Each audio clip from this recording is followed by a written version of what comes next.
present in absence.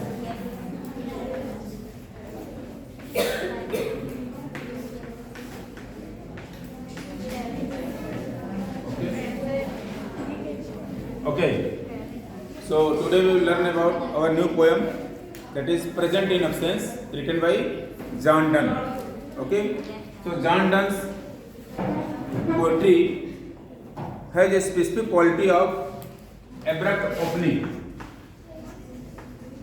Abrupt openings, dislocations, जो इनके poem की कैरेक्टरिस्टिक्स है। बाकी जो मेटाफिजिकल पोएट्री है या उसके जो कैरेक्टरिस्टिक्स बताए हैं, ठीक है, paradox, wit, irony, conceits, metaphor, mystery, ठीक है, everything is here. But first and foremost thing you will find in his poetry, in all our poems, abrupt openings. जो स्टार्टिंग होगी बड़ी अजीब होगी, बड़ा हट के होगा, मतलब रूटीन जो होता है वैसे नहीं होगा, अचानक ओपन हो जाएगा और उसमें एक डिसलोकेशन फील होगा। डिसलोकेशन का मतलब है एकदम रेलिवेंट फील नहीं होगा, इररेलेवेंट टाइप फील होगा आपको। फर्स्ट इंस्टेंस में आपको ऐसे फील होगा जैसे लग रहा है इररेलेवेंट है इसकी ओपनिंग या उसकी लाइनें, लेकिन जब आप और डीपली समझेंगे तब आपको रिलेट करते हुए मिलेगा। ठीक है, इनकी सारी पोएम्स में ऐसे ही है। क्यों? क्योंकि ये मेटाफिजिकल वे में है। मेटाफिजिकल मीन्स हाफ फिजिकल चीजें, हाफ एब्स्ट्रैक्ट चीजें हैं। ठीक है, दोनों का मिक्सिंग करके इसको प्रूव करने की कोशिश की गई है इसमें। तो ये चीज आपको यहाँ पर भी दिखाई देगा कैसे है। और इनकी सारी पोएम्स का जो थीम है, थीम क्या है? लव है। ठीक है, लव मीन्स प्लेटोनिक लव। बाकी पैराडॉक्स बहुत ज्यादा इनके पोएट्री में है, हम लोग अभी देखेंगे स्टार्टिंग में। ठीक है, as you see the title itself, present in absence. ठीक है, अगर कोई अब्सेंट है तो क्या प्रेजेंट होगा? नहीं। कौन सा फिगर ऑफ स्पीच है इसमें? प्रेजेंट इन अब्सेंस में पैराडॉक्स। ठीक है, सो पैराडॉक्स सीधा सीधा जहां पे दो चीजें होंगी एक सेंटेंस में लेकिन एक दूसरे का अपोजिट होगा, उसको हम पैराडॉक्स कहते हैं। तो पैराडॉक्स यहाँ पर देखिए, टाइटल इटसेल्फ पैराडॉक्सिकल है। ठीक है, इनके सभी स्टेटमेंट्स या सभी चीजें जो है पैराडॉक्सिकल फील होंगी आपकी इसमें। फिर मिस्टीरियस होगा, इसको समझ लीजिए इसके पॉइंट्स को, फिर इसके बाद आपको इजी लगेगा पॉइंट समझने में। मिस्टीरियस मतलब होता है जो सीधे सीधे ना समझ में आए, बहुत रहस्य हो कुछ बन रहा है, बहुत गूढ़ हो चीजें। ठीक है, मिस्टेरिकल हो, मिस्टीरियस होगा। विटिया इंटेलेक्चुअल होगा, विटिया इंटेलेक्चुअल, इंटेलेक्चुअलिटी उसमें दिखाई देगी। ठीक है, then use of simile and metaphors.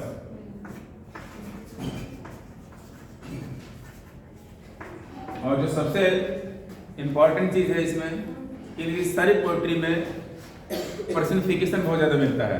Personification the figure of speech in which inanimate objects are personified. ठीक है, मतलब जो इनएनिमेट चीजें हैं या एब्स्ट्रैक्ट चीजें हैं उसको एक पर्सन के रूप में फील करना है, तो वहां पे आपका पर्सनिफिकेशन होता है। ठीक है, तो कुछ ये क्वालिटीज हैं जो इनकी पोएट्री में दिखाई देंगी, आपको इजीली दिखाई देंगी। हम लोग एक एक देखेंगे, मैच भी कर लेंगे धीरे धीरे। Okay, so let us see the poem. You can open, book हो तो ठीक है, नहीं है तो आप मोबाइल की हेल्प ले सकते हैं। Present in absence, this is your syllabus. First line है अब्सेंस, कामा है, देखिए ध्यान से यहाँ पे। Absence, hear thou my protestation against thy strength, distance and length. Do what thou canst for alteration, for hearts of truest metal, absence doth join and time doth settle. 6 line का stanza है, total 24 line है इसमें। पहले line देखिए, absence, यहाँ पे absence को पर्सनिफाई किया गया है।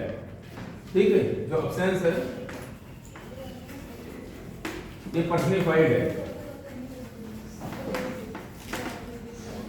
एक्चुअली इसके बैकग्राउंड में यह है कि बहुत ज़्यादा टूरिंग करते थे ये। ठीक है, जर्मनी, फ्रांस वगैरह बहुत ज़्यादा घूमते रहते थे ये, बहुत ज़्यादा टूरिंग करते थे। तो और जब जाते रहते थे इधर उधर तो बहुत सारी पोएम्स भी लिखते रहते थे। ये माना जाता है इस पोएम के बारे में कि जब वो किसी टूर के लिए लीव कर रहे थे, घर से जा रहे थे, उससे पहले इन्होंने इस पोएम को लिखा है फॉर हिज वाइफ। वाइफ का नाम क्या है? Any.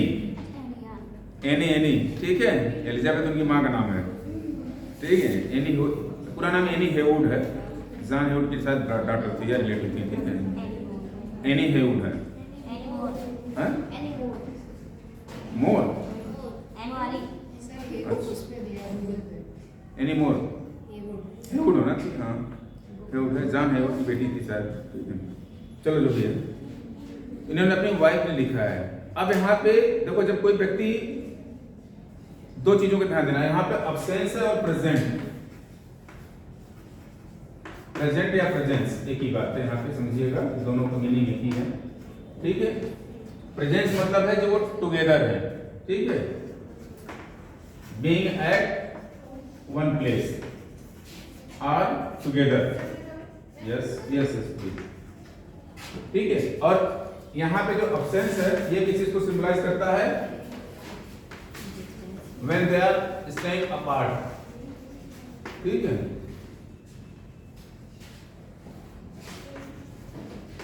staying apart from each other due to any reason, किसी वजह से जब वो अलग हो रहे हैं, उनसे दूर हो रहे हैं, ठीक है। तो यहाँ पे जो दूर होने का कारण बताया गया है, वो किसी टूर के लिए बाहर जा रहे हैं, शायद फ्रांस जा रहे हैं, ठीक है।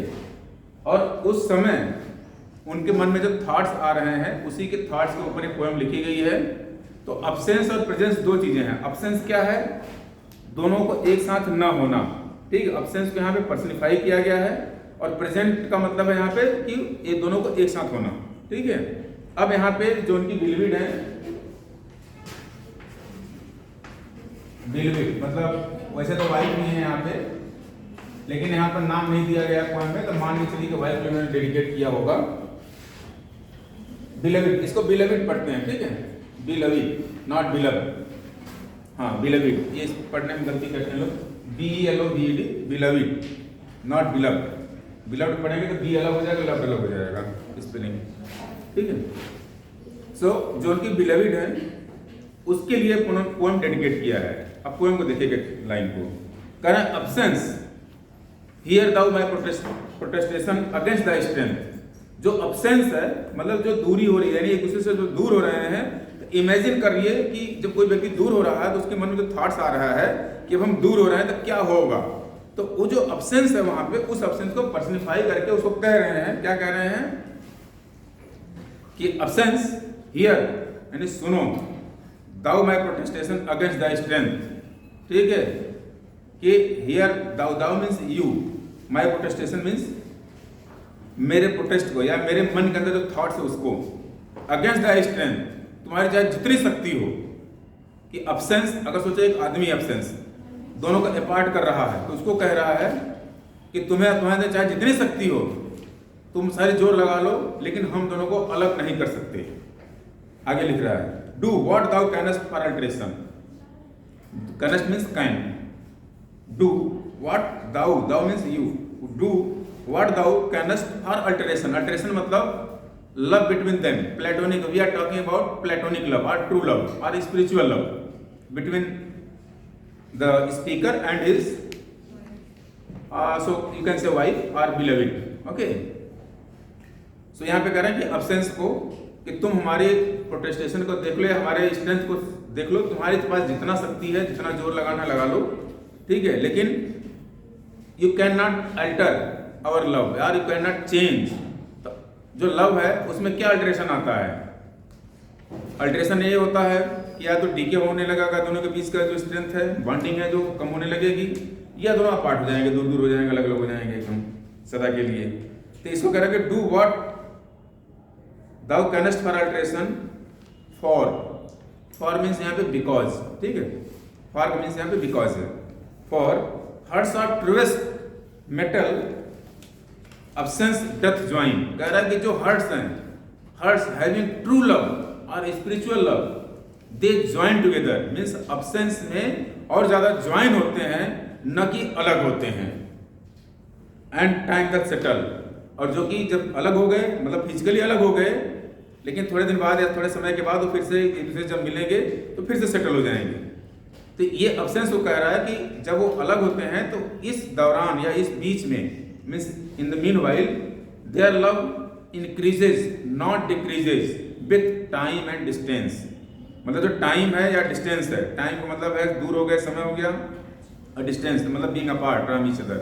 इनका मैंने अब्सेंस को ये कह रहे हैं कि यू कैन नॉट डीके और you can not destroy our bonding between me and my beloved irrespective of its time and distance. मतलब जो टाइम है, समय है, और जो डिस्टेंस है, दोनों के बीच में डिस्टेंस है, अभी इसमें दोनों दूर दूर हैं, तो उस बीच में कह रहे हैं कि इसमें क्यों, इनका रीजन क्या दे रहे हैं, बिकॉज फॉर लिखे ना, for hearts of truest metal. Metal मतलब जो जिसके अंदर एक वो एनर्जी या उस तरह के थॉट है, आइडियाज हैं, विचार हैं, जिनके उच्च विचार एक तरह से कह सकते हैं, कि अगर है तो और ज़्यादा ज्वाइन होगा, यानी और ज़्यादा एक दूसरे से जुड़ेगा।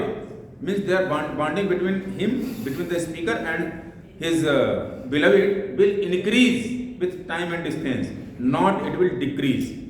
ठीक है, तो अब्सेंस को यहाँ पे चैलेंज कर रहे हैं। तो फर्स्ट स्टेंजा में अब्सेंस इज बीइंग पर्सनिफाइड, और उसको ये बात समझाने की कोशिश कर रहे हैं कि चाहे तुम जितनी कोशिश कर लो या चाहे जितनी तुम्हारी शक्ति है, जोर लगा लो, but if two hearts are there having true love और spiritual love, they can, their love will increase with the time and distance, not they will decrease. Okay, ये बात इसमें पूरी कही गई है। Now let's see next stanza. Who loves a mistress of such quality, his mind hath found affection's ground beyond time, place, and all mortality. To hearts that cannot vary, absence is present, time doth tarry. ठीक है, इसमें जो time और distance है, या time and space एक तरह से कह सकते हैं, ठीक है, इससे बियॉन्ड है जो लव है, ट्रू लव है। इसके बाद इसकी basically he is talking about the specific quality of true love और स्पिरिचुअल लव। ओके, आध्यात्मिक लव जिसे हिंदी में कहते हैं, या ट्रू लव, उसी को लिटरेचर भाषा में प्लेटोनिक लव कहते हैं। ठीक है, इसको कह रहे हैं who loves the mistress of such quality, कि ऐसी जिसके अंदर फीलिंग हो, the person who loves his mistress, mistress means जो उनकी बिलविड है। ठीक है, यहाँ पर वाइफ ही मिस्ट्रेस होंगी इनकी। Who loves a mistress of such quality, his mind hath found affection's ground beyond time, place, and all mortality, because he considers love is immortal. Love is immortal. क्या कहेंगे इसको? प्यार अमर है। ठीक है, इनके अनुसार कि जो टाइम और डिस्टेंस है, इससे कोई फर्क नहीं पड़ता है, बिकॉज लव इज इमॉर्टल। ठीक है, अगर हम नजदीक में हैं तब भी हम उतने प्यार कर रहे हैं, और इनका मानना है कि अगर हम दूर हो रहे हैं, अब्सेंट हो रहे हैं, उनके पास नहीं है, तो उसमें प्यार और ज्यादा बढ़ रहा है। कैसे बढ़ रहा है आगे एक्सप्लेन करेंगे ये। ठीक है, his mind has found affections ground, कि जब वो दूर होते हैं तो उनके दिमाग को और ज्यादा ग्राउंड मिलता है अफेक्शनेट होने के लिए, मतलब और ज्यादा प्रेम करने के लिए उनको और ज्यादा विचार आता है। Beyond time, place and all mortality. All mortality मतलब जो फिजिकल चीजें होती हैं, फिजिकल कोई भी चीज फिजिकल होगा, फिजिकल वस्तु होगी, वो सारा डीके होता है समय के साथ, टाइम के अनुसार। ठीक है, बट यहाँ पे love is immortal because it's not physical item, physical object नहीं है, it's a thought, it's an idea, it's a sense. Okay, beyond time, place and all mortality. So in this stanza he talks about transcendental property of love. Transcendental property of love, transcendental मतलब है जो beyond हमारी जो physical चीजें उससे हो, beyond उससे। ठीक है, so transcendental quality of love is there, that love does not decay और डिमीन बाय टाइम और स्पेस। स्पेस मतलब है एक साथ होना या दूर दूर होना, और टाइम मतलब है समय के साथ। ठीक है, ये बात अलग है कि प्रैक्टिकली क्या है वो अलग है। ठीक है, जो यहाँ पर उसको देखिए आप बस केवल। Okay, correct, two hearts that can not vary. अगर जिसके अंदर ऐसे विचार हैं, ट्रू लव जिसके अंदर है, उसके थॉट्स कहता है कि वेरी नहीं करते हैं। Two hearts that can not vary, absence is present. ऐसे व्यक्तियों के लिए जो अब्सेंस है, जो उनके बीच में दूरियां हैं, गैप हैं, नॉट मानसिक रूप से, फिजिकल गैप, ठीक है, वो उनको और नजदीक लाता है। मीन्स जो बिलविड के थॉट्स हैं या बिलविड के बारे में जो विचार है, वो और ज्यादा उनको नजदीक लाता है।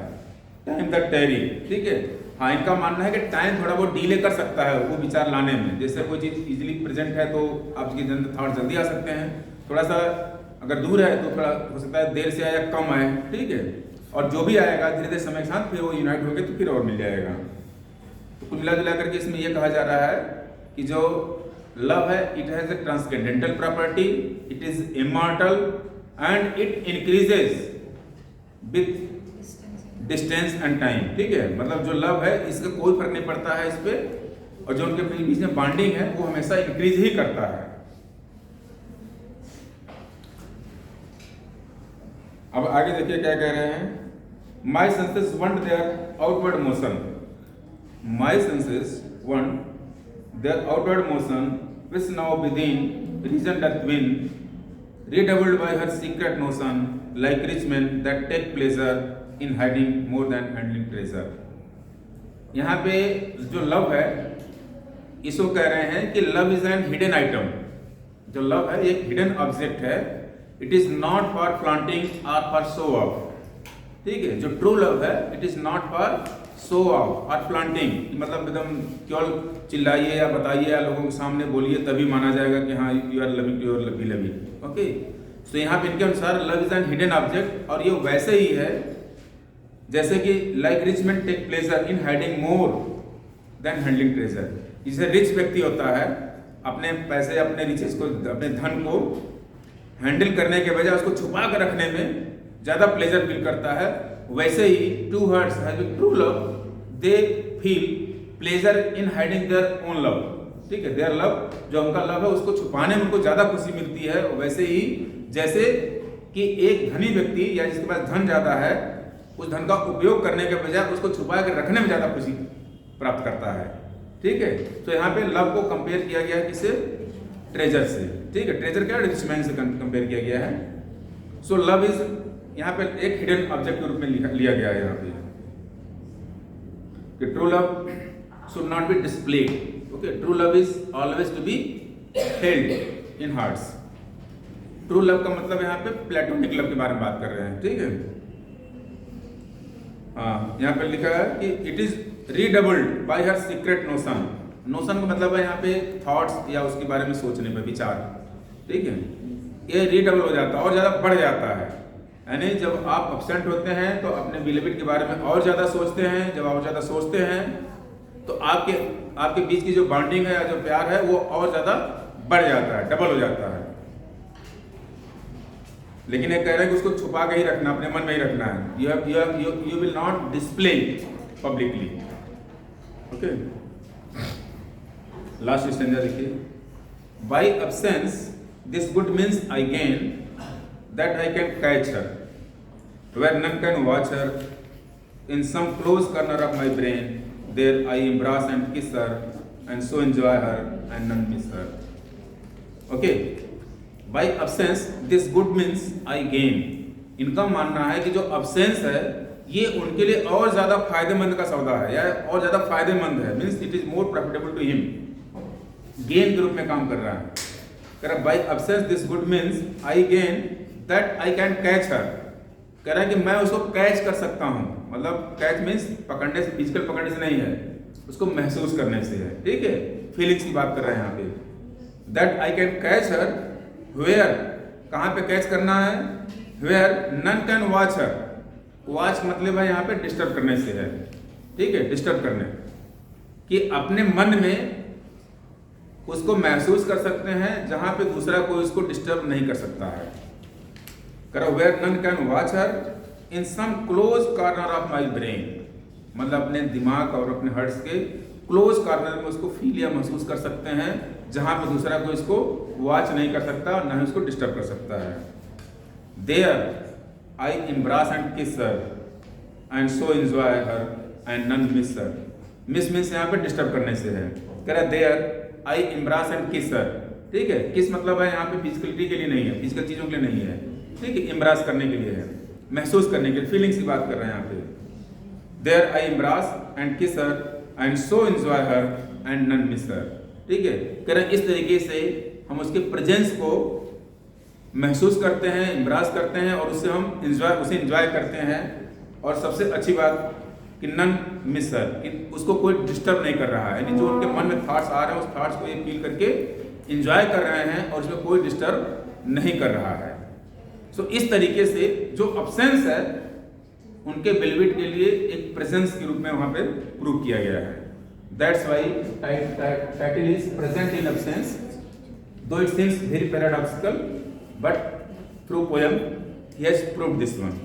ओके, कि अगर आपका कोई अपना चाहने वाला है या चाह रहे हैं आप किसी को, बिलीविड है, तो वो आपसे अगर दूर है या आप उससे दूर हैं, तब भी आप उसको अपने माइंड में, अपने हार्ट में फील कर सकते हैं, महसूस कर सकते हैं। If you have true love then it will not fade और डीके विद टाइम और डिस्टेंस। ठीक है, इट इज ट्रांसकेंडेंटल। ट्रांसकेंडेंटल मतलब है जहां पे फिजिकलिटीज कोई लेना देना नहीं है फिजिकल चीजों से, आपको प्लेटोनिक वे में फील करना है इसको। So with this poem is over. Now let us see some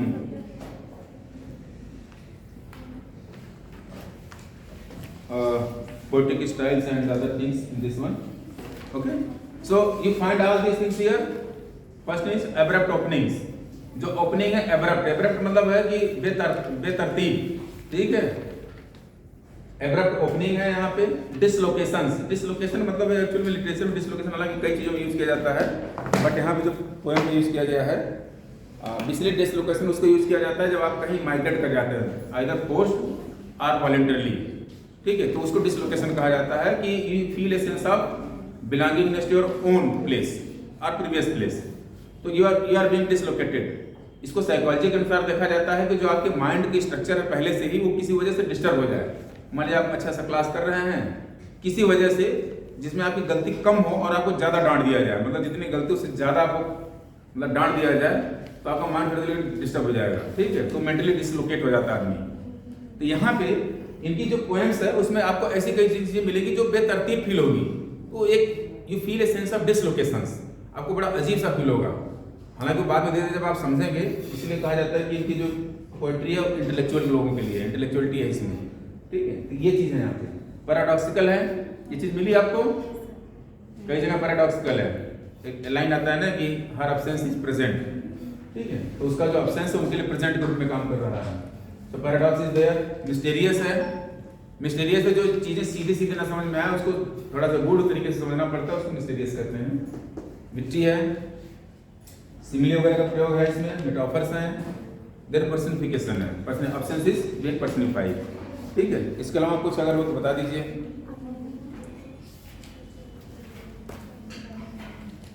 हाँ, स्टेंजा देख लीजिए क्या क्या है। स्कीम, हालांकि स्कीम नहीं पूछी जाएगी एग्जाम में, ठीक है। ए सी सी, ठीक है, ये स्टेंजा स्कीम है इनकी। स्ट्रक्चर 6 लाइन स्टेंजा है, ठीक है, 6 लाइन स्टेंजा है।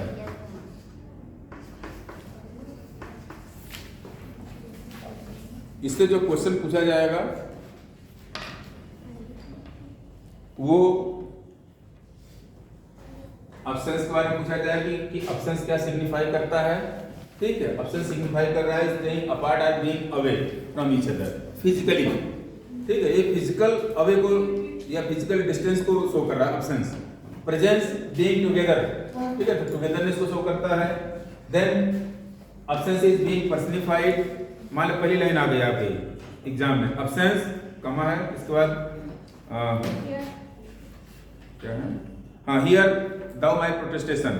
अब पूछ देगा इतना लिखने के बाद कि which figure of speech is there in this line, तो आप उसको इजीली से छांट सकते हैं कि कौन सा फिगर ऑफ स्पीच है। कर लेंगे, पहले लाइन में कौन सा फिगर ऑफ स्पीच है,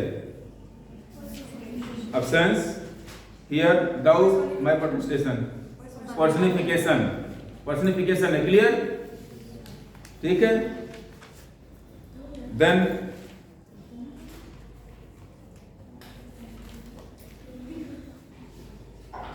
ओके,